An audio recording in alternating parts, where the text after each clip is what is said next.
Portfolio Builder members, welcome to our Monday Trade Alert. It's October 28th, and today we've woke up to a profit on the SPY ETF. As I've been saying, my target for the SPY with a phase one trade deal and an accommodative Fed is a 315 to 330 range. 315 may actually be undershooting the potential jump in the SPY if all the things line up perfectly. Now, there's a lot of things that could go wrong to get us off course for this target, but for now, things are all going in the direction we've anticipated. So let's take a look at today's trade alert. And good afternoon, Ron. Thanks for chiming in on the chat. How's it going?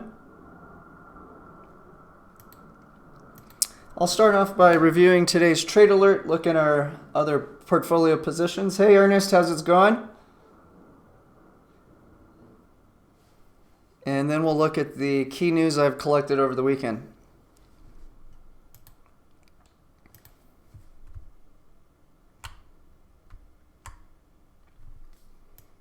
Okay, so a quick summary. The SPY traded from 302.09 to 303.21. For a return of $1.12, the option caller started off with a credit of 12 cents and cost 43 cents to close out for a loss of 31 cents. Net profit was 81 cents a share on 1,700 shares in our model portfolio for a profit of $1,337. Hey there, Oscar. Thanks for saying hi.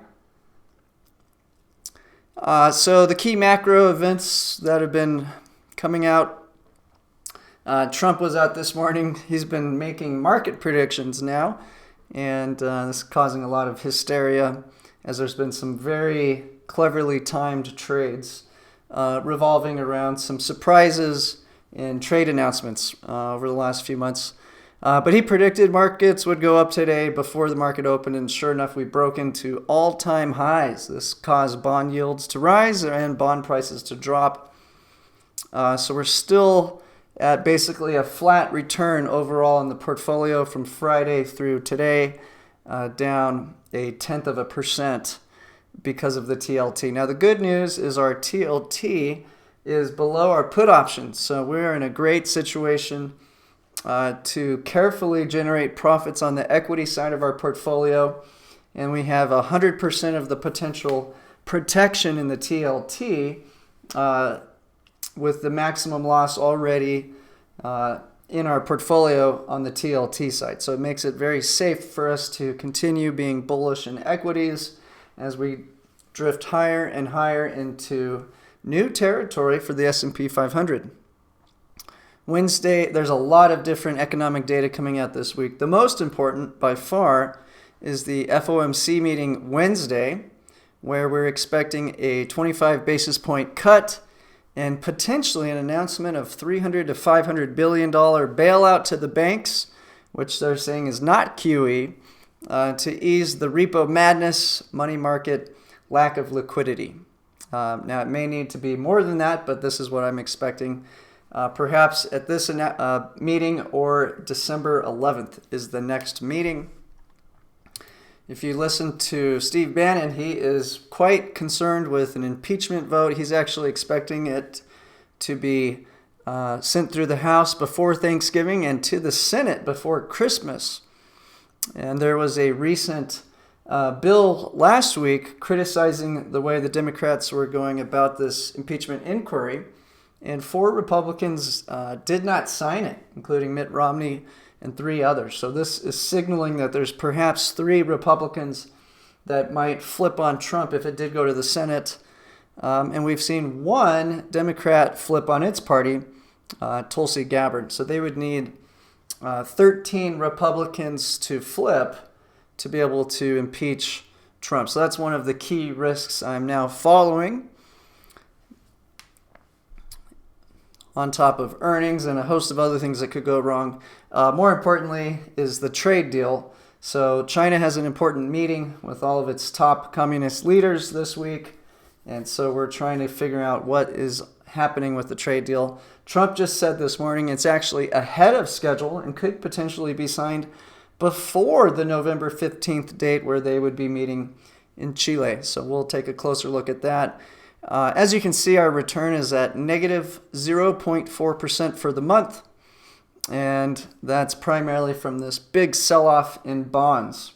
Now, I think the TLT will have its heyday once again, as we have a lot of risks in the market that are not priced in at all. We're at all-time highs and potentially at a very, very risky turning point in not only the elections for 2020 and also this supposed trade deal, which they've been saying they would do for years, 2 years now, and it always, one way or another, falls apart right before they're going to sign. Our current allocation is 50% equities, 40% bonds, 10% gold. So we're slightly overweight in equities, playing this narrative that a trade deal is coming and the Fed is going to ease monetary policy. The bond portfolio acts as our insurance policy against any downside risks in equities, but could go up in value alongside the equities as we're potentially in this phase of dramatically lowering interest rates. The big question is, will we continue to drop interest rates for the next potentially 1 to 2 years towards that zero bound? Or is this a one and done deal coming up in October? Here's a look at our returns. Most important thing to point out is that when equities do sell off, we don't get hurt. In fact, we tend to do better. But at the same breath, when markets are predictably traveling higher, we still squeak out that 1 to 2% potential target return. Now, some months we've outperformed that, notably in March, 2.7. December, I want to point out, stocks fell 20% and we had a 1% return. If we go to the next period of time, in May, markets sold off really for no apparent reason, about 7%, and we made 2.2%. Our only loss was in July, so far, at least for a closed month, and that was because there was critical trade talks in Osaka, and I was predicting that they could break down. But lo and behold, they came out with great news saying we would have a farm deal of all things, and of course, pretty quickly that did not happen. Now this time around, China is starting to buy up agricultural products, but they're only trying to get to the level they were before the trade war by the end of this next 12-month period. So it's not really something to brag about for Trump, and we'll see if this really turns into something substantial. On the other note, in August, we were caught off guard. Tariffs were announced for December 15th, and an increase in other tariffs for October, which were delayed so far. And our strategy worked very well. What happens when the market unexpectedly sells off is our put options kick in on the SPY, limiting our downside risk in the equity position, and then the TLT comes in to save the day with a large profit. So in August, we had a 1.8% return. Now, the same thing happened in October. I was expecting the trade talks to break down, and then they came out with this whole phase one narrative, which currently is dominating the price action of the markets. Let's take a look at the trade alert. So we buy to close the 303 call, and then sell to close the 301 put. Keep in mind, if your put is worth only a penny, no one's going to buy it. You can let it expire worthless. Otherwise, get whatever you can out of it. That's our ultimate insurance policy, is this long put we put on at all times. Today's new trade alert is to sell to open the 304 call for a credit of 68 cents, and then to buy to open the 302 put for a debit of 59 cents. So you can see I have tightened our collar up substantially now that we are trading at all-time highs. And so you can see our maximum risk is $1.17 per share, and our maximum profit is only 83 cents per share.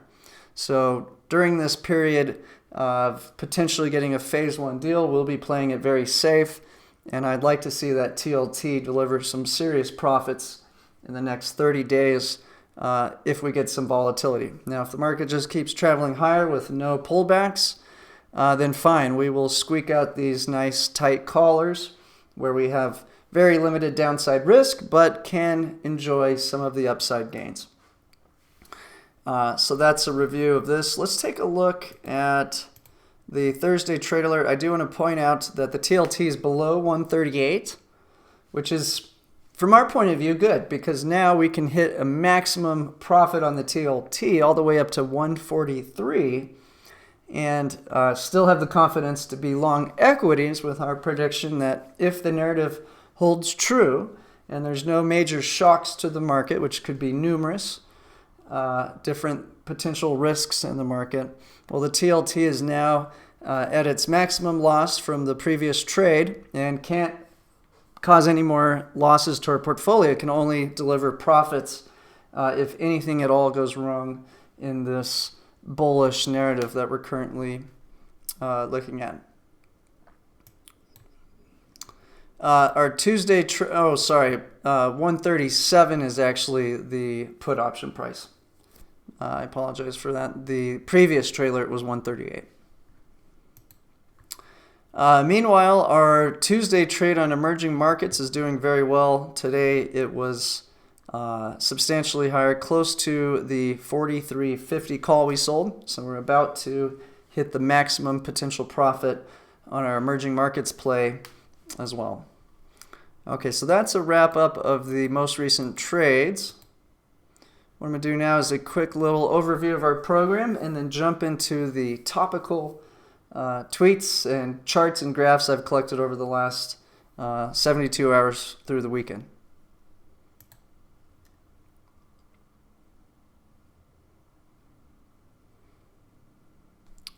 Daily income trade alerts at noon Eastern, Monday through Friday. We just reviewed our returns, but what's important is when the market sells off, our portfolio tends to do better than normal. And when the market does travel higher, we still generate nice returns. We're not outperforming the SPY by any measure, except for a lot less volatility. So if you're tired of having your stock portfolio have swings from 5 to 20% every 3 to 4 months, then this is a good strategy for you, especially considering we're now at all-time highs in stocks. In May, we had a significant sell-off, and again, our strategy kicked in and delivered a 2.2% return. And once again, in August, when we had surprised Trump tweets, remember, just in July, they said everything was hunky-dory with the trade deal. And then a month later, surprise, it's not. And we got a 1.8% return when equities fell 7%. Here's a breakdown of how we recommend following the program. You trade 100 shares of the SPY ETF Monday, Wednesday, Friday, taking advantage of 3 option expirations a week. Emerging markets we play on Tuesday with 200 shares. The TLT, which is the long end of the Treasury market, we play on Thursdays with 200 shares, and then buy and hold 250 shares of the gold miner ETF GDX. Target income is $750 per month per $75,000 invested, and you can multiply this up depending on your total assets. Now, if you have a smaller portfolio or you just want to work less, this is a very similar setup that potentially could outperform.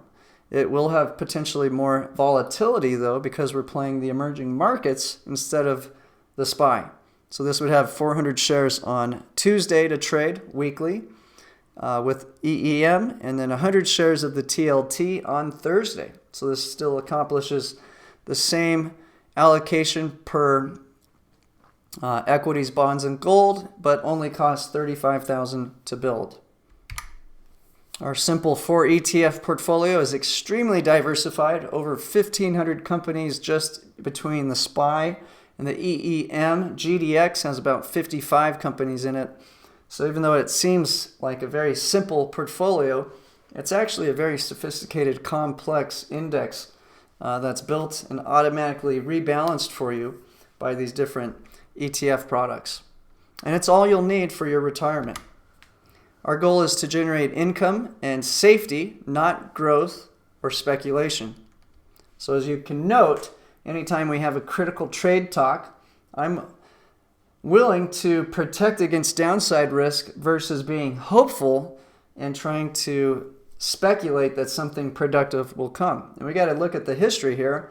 The track record of an actual trade deal being accomplished is zilch. So if you follow our program, you'll simplify your holdings, reduce your risk, get better results with less work, and weatherproof your retirement portfolio. And if you're a non-member, we have a 40% discount that ends 10/31 at 2 Eastern. Call Dean at 505-322-7515. And if you're a member and want to stop paying an annual subscription and get a lifetime deal, call Dean, 505-322-7515. We're here for the long run and really appreciate everyone who has joined our program so far. Here's our disclaimer, and what we'll do in a minute is jump into the topical news that I've collected over the weekend.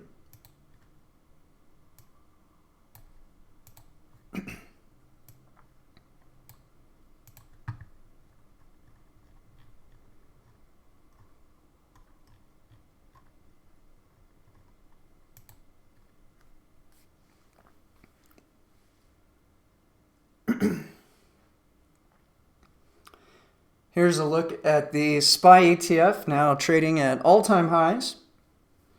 This is our core equity position. Here's a look at emerging markets over the last month, also traveling in tandem with the SPY, highly correlated at this point. However, if we do look back in the recent 24 months, that's not always the case. Now keep in mind, we can easily do the inverted option collar. I've also called it the upside down collar, to generate profits in a down move on the SPY and the emerging markets. Right now, we don't have the catalyst for a down move, so we're still betting up despite equities being very expensive. Here's a look at the TLT, which has sold off. It's right at that put option level, so our losses on the TLT will stop below 137, which gives us the maximum potential protection on the TLT this week in case something shocks the markets this week. Here's a look at the TLT over a 10-year run, and you can see it recently topped into a new all-time high based on the slowdown. If we go back to 2015, 2016, it was China's slowdown that caused the hiccups in the market and the run-up in bond prices. And so I really doubt that we are at the end of the run-up in the TLT. I think there is more trouble ahead considering all the risk factors. We have global GDP crashing from 3.8 down to 3. We have China trying to reform its finances to get all the bad debt out of its system. And we have an election year coming up that has been very heated and is just getting started. We have potential risk of impeachment. So there's a lot of stuff going on. GDX, basically flat over the month. I've been thinking gold will most likely slow bleed our portfolio or trade flat during this period of time. We have two of the ingredients to be long gold. Interest rates are headed lower. Quantitative easing is headed higher. The last ingredient is fear. So I suspect gold and TLT will remain very correlated currently. Here's a look at GDX. Now, if we go back to 2010, 11, and 12, that's when we were in the middle of QE from the housing bubble. And you can see just how high GDX ran. Now, the problems in the world economy are much larger than they were in 2008, as the debt binge has been something we've never seen in history. We have $16 trillion in negative yielding sovereign debt. We have $288 trillion in total debt. And now it's not the housing bubble that's in trouble. It's really China. They have some serious problems because of the way they've been growing their money supply at a rate of 50% a year over the last 9 years. Now, it's hard to get short equities for a very long period of time when they can borrow at near 0% rates. In fact, Microsoft and a handful of other corporations are getting negative yielding corporate debt overseas, and they're just funneling that money into buying back their own stock. So until this circle loop between borrowing money and then buying back your own stock has ended, it'll be very difficult to get a long-term downturn in stocks, especially with the government making record deficits. That's also fueling strong GDP and corporate profits. The conversion rate against the dollar, against the yuan, has been strengthening in the favor of the Chinese over the past month. And part of this phase one trade deal is supposedly to force the Chinese to peg their currency at a certain rate and stop manipulating it to offset the effects of the tariffs. So we've seen every time Trump raises tariffs, Chinese simply devalue their currency. And so this is not a new thing. You can see they've been doing this to protect their markets for the last 5 years. So we've been waiting to pull the trigger on shorting the Chinese currency until we see what really comes of this phase one trade deal. Now all the important leaders of China are meeting this week, so we'll see what comes of this progress. Over in commodities, keeping a close eye on oil. I really don't mind its price if it's between 50 and 70, but if it goes below, that's a warning against slowing growth. And if it goes too high, then it's going to cause inflationary pressure on the Fed. So between 50 and 70, I'm not too concerned. For our GDX position, I'm keeping a close eye on spot gold. If these miners need some time to get the old barbellic relic out of the ground and sell it for a profit, if we want to be long gold miners. And so with gold up in these elevated prices, anywhere near $1,500, the outlook is very good. In the bond world, I like to look at the German Bund for a hint at what's coming. And so Germany is a big trading partner with China, and probably our best measurement of the health of China. And clearly, with negative yielding bonds, Germany's not in great shape. Now, their 30-year yield has popped into positive territory, but once again, we'll see just how long it can stay positive, or if we're still really in the middle of a crisis, which is this global growth slowdown. The dollar's been weakening slightly, which is good for stocks, especially emerging market stocks and gold and crypto. Cryptocurrencies had a record jump this weekend, something like $1,000 in 10 minutes. In our portfolio, instead of just being 100% on GDX with that 10% total portfolio position, we took 2% and put one of those into Bitcoin and another 1% into Ethereum. Now, as these prices get more and more elevated, I will go for riskier and riskier cryptocurrencies. So expect to see us ditch the Bitcoin around $1,300 to $1,500, and then move that most likely down to probably Ripple, maybe the Binance coin, although I guess they've outlawed U.S. citizens from buying that. So I'll look at these different currencies when the time comes to see which has the best potential profit for us if this narrative that the Fed is going to be in a long-term rate cut. Now, they're not admitting they're doing that, but that's clearly been the path they've been taking over the past 6 months. Okay, some tweets from Trump. S&P just hit an all-time high. This is a big win for jobs, 401ks, and frankly, everyone. Our country is doing great. Even killed long-sought ISIS murderer al-Baghdadi. We are stronger than ever before with great upward potential. Enjoy. U.S. President Trump, we are looking to be ahead of schedule to sign phase one of the U.S.-China trade deal. Expects to sign the China Trade Pact at APEC meeting in Chile. This is just an interesting chart on the federal debt against those who are being born, and you can see the amount of debt per new kid coming into the world has been skyrocketing.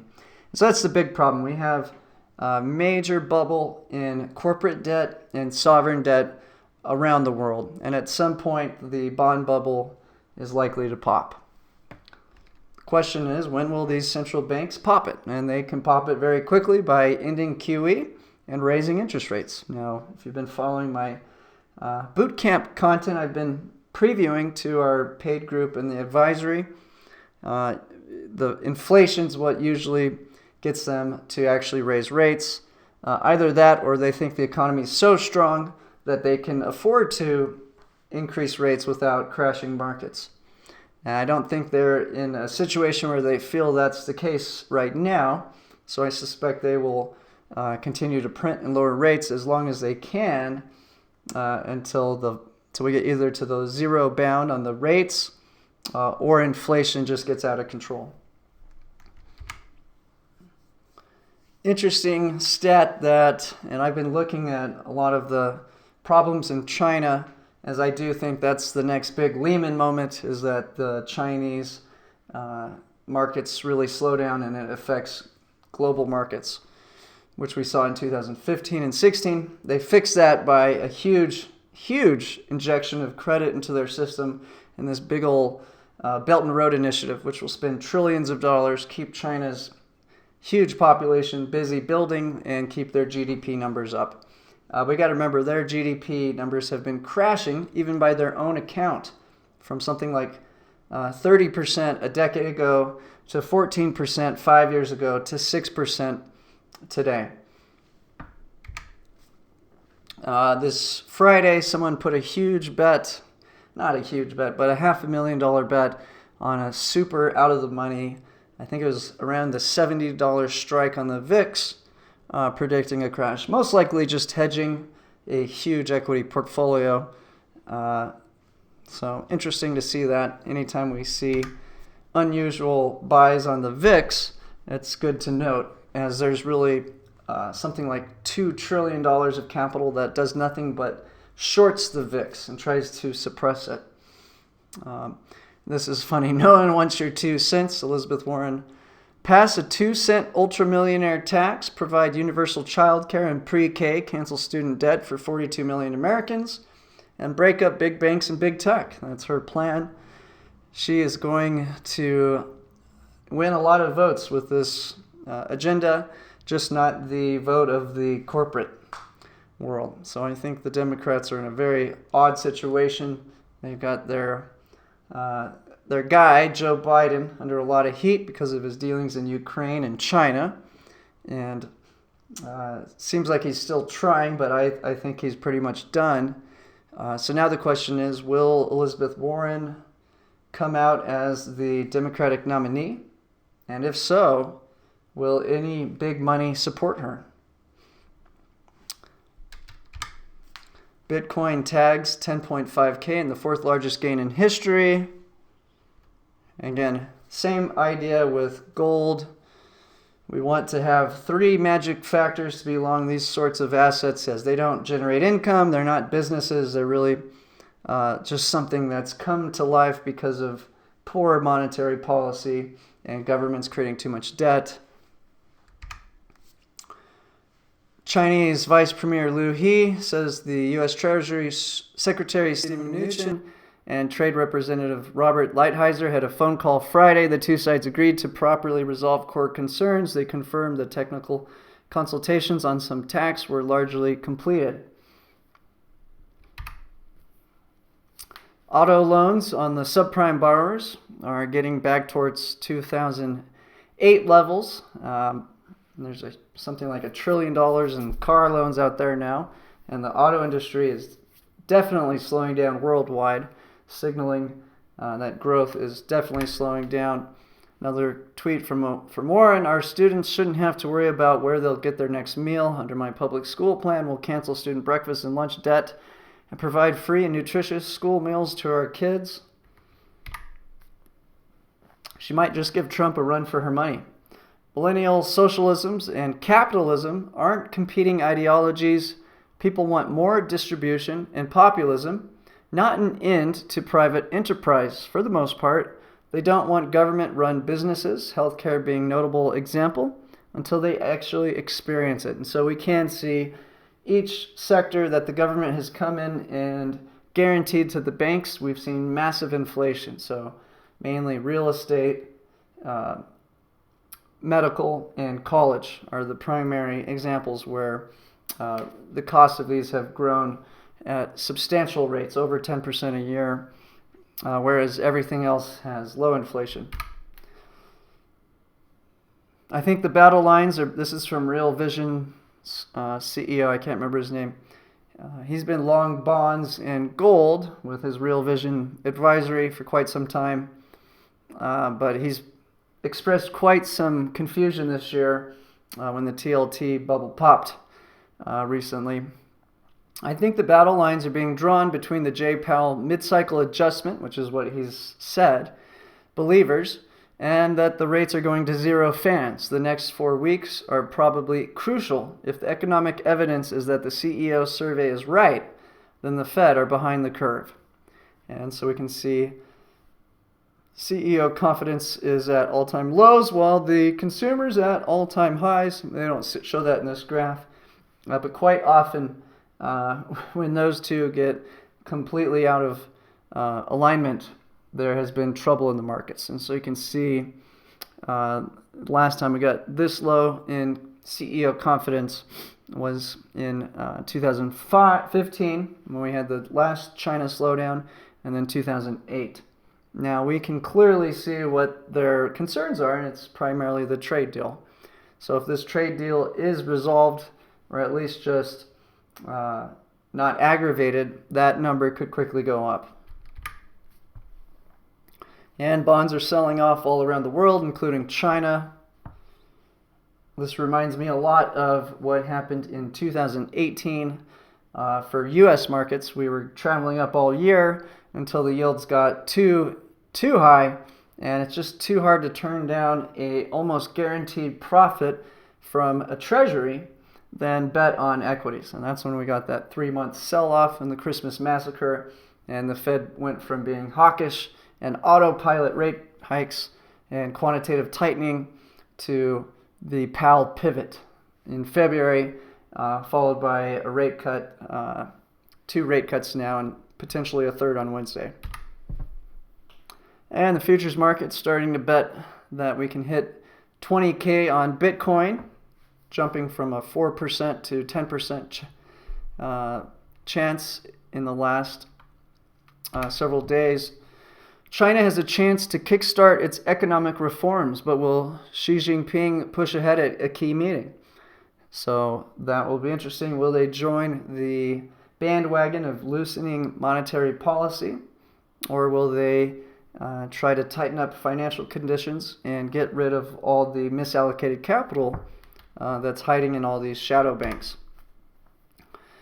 Joe Biden says Hunter did nothing wrong while sitting on the board of the Ukrainian gas company.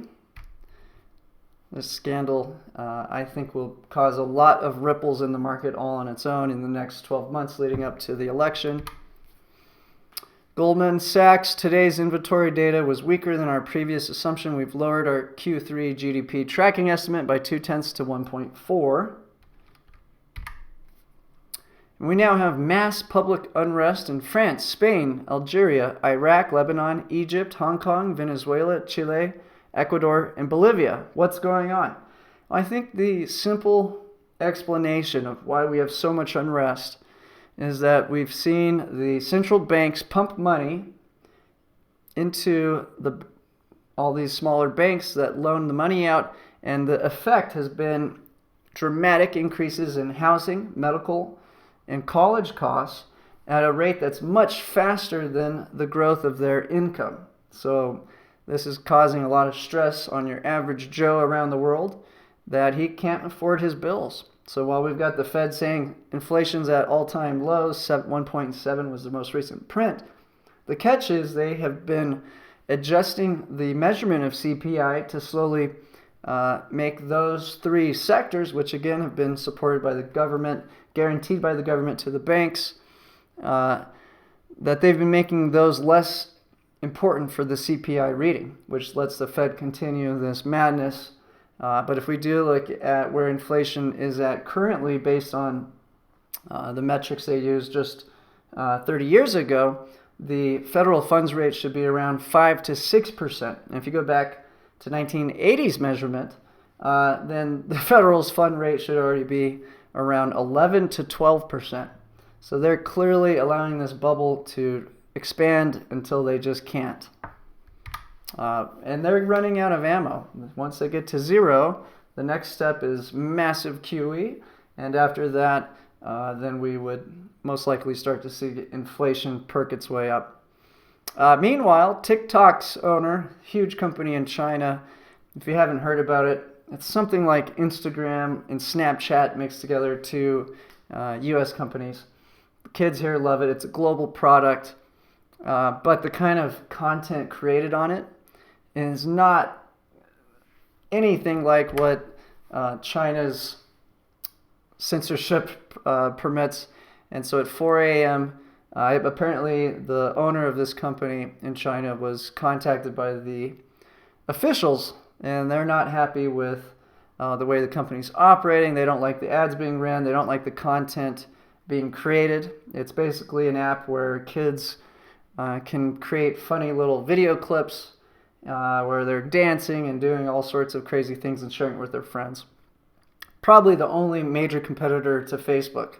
So Zuckerberg's probably happy to see the Communist Party putting pressure on the company, the parent company, Taobao, to live up to the communist goals. And so here's his apology note. We've seen lots of different people in China have to apologize to the government when they aren't making them happy for whatever reason. So I'll just go through some of the highlights on it.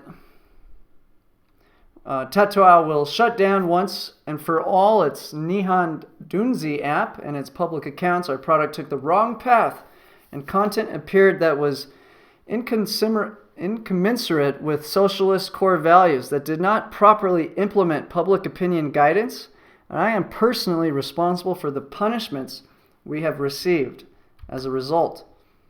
I am responsible because I have failed to live up to the guidance and expectations supervisory organs have demanded all along. Over the past few years, the regulatory authorities have provided us with much guidance and assistance, but in our hearts we failed to properly understand and recognize their demands, nor did we properly rectify the situation, which led to the present failure to be responsible to our users. Now, this app is growing at a prolific speed and is the only app really competing with Facebook in terms of eyeballs. It's outpaced Google already, and so it's really a race between this Taobao company and Facebook in terms of trying to dominate the app space, which is huge for the future as people are getting rid of computers and now just using their phones. I am responsible also because I failed to live up to the trust and support placed in me by our users. We prioritized only the expansion of our platform scale, and we were not timely in strengthening quality and responsibility, overlooking our responsibility to channel users in the uptake of information with positive energy.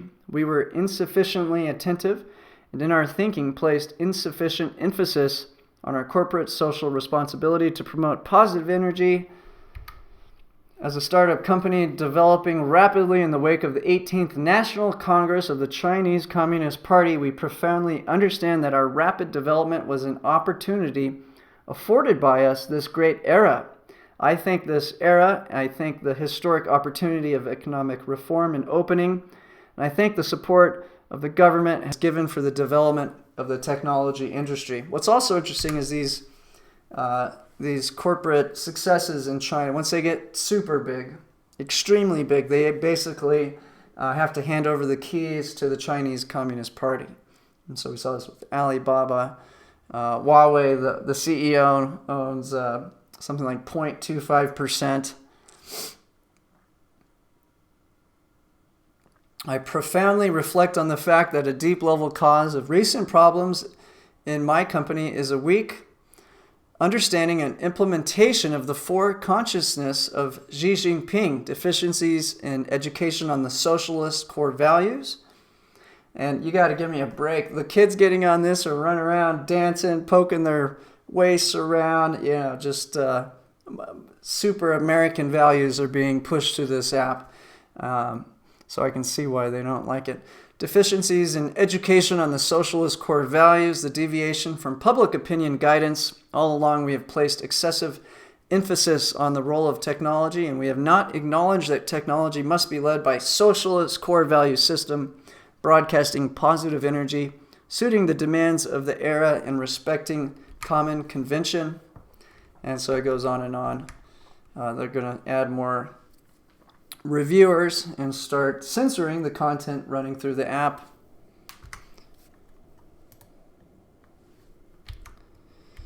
So that's a wrap for today's content. There's also a lot of stuff happening on the impeachment this week, bunch of privately held testimonies. If you listen to Steve Bannon, he has a new site up called warroom.org. It's a new daily 1-hour show they're putting together until the impeachment has concluded.